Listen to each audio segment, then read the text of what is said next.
Le titre de ce livre, La grâce, la puissance de l'Évangile. Le titre de ce livre, La grâce, la puissance de l'Évangile. L'auteur de ce livre, c'est le bien-aimé frère André Oumak. Nous sommes présentement au chapitre 8, renouveler son intelligence. Chapitre 8, renouveler son intelligence. Chapitre 8, petit 3. Chapitre 8, petit 3. 1 Pierre, chapitre 4, verset 1, et Romains, chapitre 6, verset 11, disent tous deux que vous devez adopter la même attitude que Jésus a vis-à-vis du péché. Voici le fruit d'un tel choix. Que le péché ne règne donc plus dans votre corps mortel et n'obéissez pas à ses convoitises. Romains chapitre 6, verset 12. Il est clair, d'après ce verset, que vous avez la possibilité de mettre un terme aux actes pécheurs afin qu'il n'ait plus de place dans votre vie.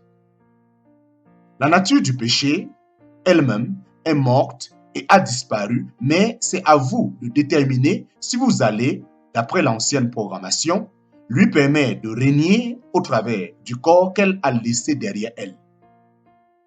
Ne permettez pas à l'attirance que vous avez pour le péché de dominer sur votre corps mortel.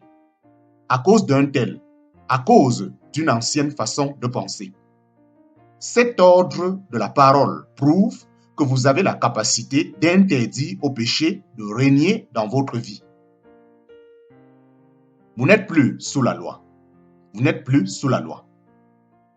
Ne livrez pas vos membres au péché comme des instruments d'iniquité, mais donnez-vous vous-même à Dieu comme étant vivants de mort que vous étiez et offrez à Dieu vos membres comme des instruments de justice, car le péché n'aura point de pouvoir sur vous, puisque vous êtes non sous la loi, mais sous la grâce. Romains chapitre 6, versets 13 à 14. La loi n'a pas été donnée pour briser la domination du péché sur nous, mais pour la renforcer. La puissance du péché, c'est la loi. En parenthèse, 1 Corinthiens chapitre 15, verset 56. La loi a redonné vie au péché. En parenthèse, Romains chapitre 7, verset 9. Car il n'avait jamais disparu de notre nature pécheresse.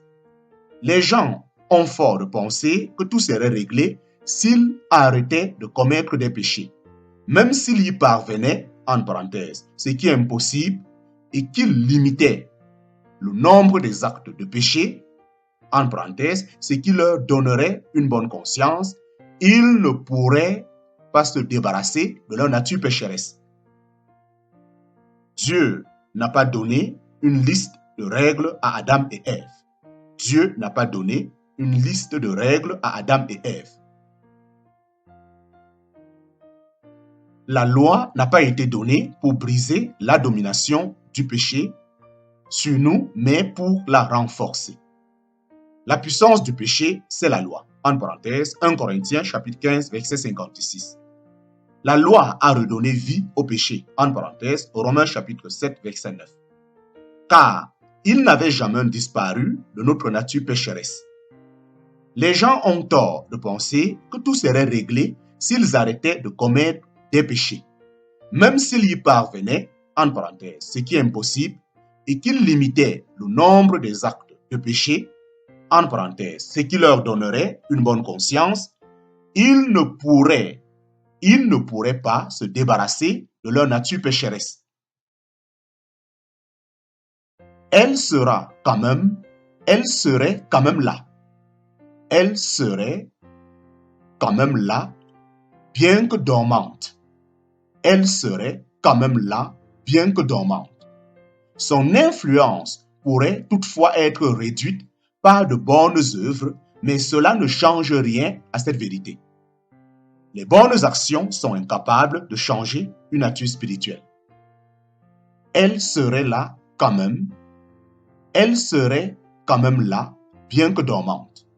Son influence pourrait toutefois être réduite par de bonnes œuvres, mais cela ne change rien à cette vérité. Les bonnes actions sont incapables de changer une nature spirituelle. Le Seigneur a dû nous sortir de l'erreur. Comment s'y est-il pris? Il a commencé par nous dire « tu ne pas ». Et lorsque nous avons entendu l'interdiction, la convoitise a pris le relais. Lorsque vous étiez enfant, comment parveniez-vous à faire à un copain quelque chose qu'il ne voulait pas faire? Avec sarcasme, vous lanciez. Tu n'y arriveras pas. T'as peur. T'es qu'un lâche. Je parie que t'es pas capable. Dès que le copain entendait la suggestion qu'il n'y arriverait pas, il était prêt à se casser le cou pour prouver le contraire. À une époque, je faisais des courses à pied sur des distances de 10 km.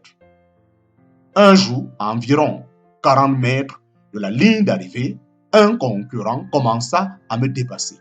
J'ai bien essayé de rester sur son rythme, mais j'étais à bout de force. J'avais battu mon propre record et je n'avais plus aucune énergie.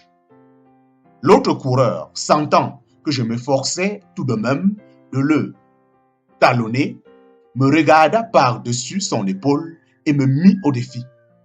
Tu peux faire mieux que cela, non? Dès que ces mots sortirent de sa bouche, je me transformais en l'incroyable Hulk. Je remis les gaz et le battis avec 10 mètres d'avance. Je ne sais d'où surgit une telle force. Quelque chose se passe lorsque nous entendons qu'on ne peut pas faire quelque chose. On a envie de le faire. Nous avons probablement tous connu ce genre d'expérience. Nous avons une réaction spontanée lorsqu'il nous est ordonné « tu ne pas ». Nous répliquons « qui a dit cela? Eh bien, je le ferai ». Nous nous insurgeons car Dieu ne nous a pas créés pour que nous soyons dirigés par des règles et des lois. Dieu n'a pas donné une liste de règles à Adam et Ève. Il leur a donné la liberté. Toutefois, la loi ne nous a pas été donnée pour nous libérer du péché, mais plutôt pour démontrer cette réalité. Et tu es inexorablement lié à cette nature pécheresse. Tu ne pourras jamais te changer en essayant de t'améliorer. Tu as besoin d'aide. Et pour te le prouver, je vais te révéler ce qui est en toi. Tu ne commettras pas d'adultère. Tout d'un coup, le péché se réveillant, nous nous sommes mis à convoiter ce que Dieu interdisait. Dieu n'a pas donné une liste de règles à Adam et Ève. Il leur a donné la liberté. Toutefois, la loi ne nous a pas été donnée pour nous libérer du péché, mais plutôt pour démontrer cette réalité. Et tu es inexorablement lié à cette nature pécheresse. Tu ne pourras jamais te changer en essayant de t'améliorer. Tu as besoin d'aide. Et pour te le prouver, je vais te révéler ce qui est en toi. Tu ne commettras pas l'adultère. Tout d'un coup, le péché se réveillant, nous nous sommes mis à convoiter ce que Dieu interdisait. En m'écoutant enseigner ce message, un homme décida d'en vérifier la véracité. Son fils et des amis jouaient dans le jardin depuis une bonne demi-heure. Il s'avança vers eux et leur dit « Vous vous amusez bien, mais en tout cas, arrangez-vous pour ne jamais cracher sur cette fleur. » Puis il retourna chez lui et les observa de sa fenêtre. La moitié du groupe se dirigea vers la fleur et lui cracha dessus. L'autre moitié les regarda faire en salivant car ils n'avaient pas suffisamment de courage pour désobéir. Immédiatement, ils convoitaient l'interdiction. Nous n'avions pas créé cette ancienne nature du péché et nous ne pouvions pas en fabriquer une nouvelle. Nous n'avions pas créé cette ancienne nature du péché et nous ne pouvions pas en fabriquer une nouvelle. Mais sous la grâce.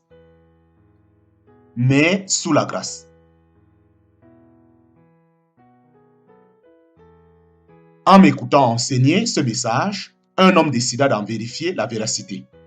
Son fils et les amis jouaient dans le jardin depuis une bonne demi-heure.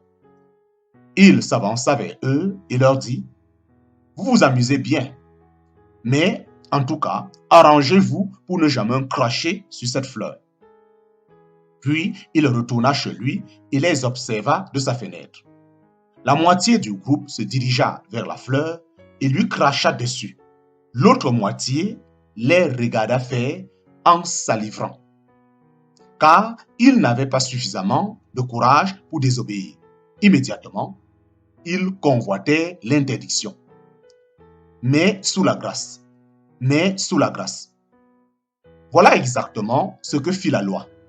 Elle procura au péché, à la nature pécheresse, la domination sur nous. Voilà exactement ce que fit la loi. Elle procura au péché, à la nature pécheresse, la domination sur nous. Elle la ranima et, du coup, elle convoita tout ce qui lui était interdit. La loi avait pour but de nous sortir de l'illusion que nous pourrions vaincre la nature du péché par nos bonnes actions. Nous étions par nature des enfants de colère. La seule manière de changer était de recevoir une toute nouvelle nature. Ce qu'il nous était impossible de réaliser. Nous n'avions pas créé cette ancienne nature du péché et nous ne pouvions pas en fabriquer une nouvelle. Nous avons dû recevoir cette nouvelle nature comme un don de Dieu. Ainsi, dans Romains chapitre 6, verset 14, Paul dit que cette ancienne nature pécheresse n'aura point de pouvoir sur nous puisque vous êtes non sous la loi, mais sous la grâce.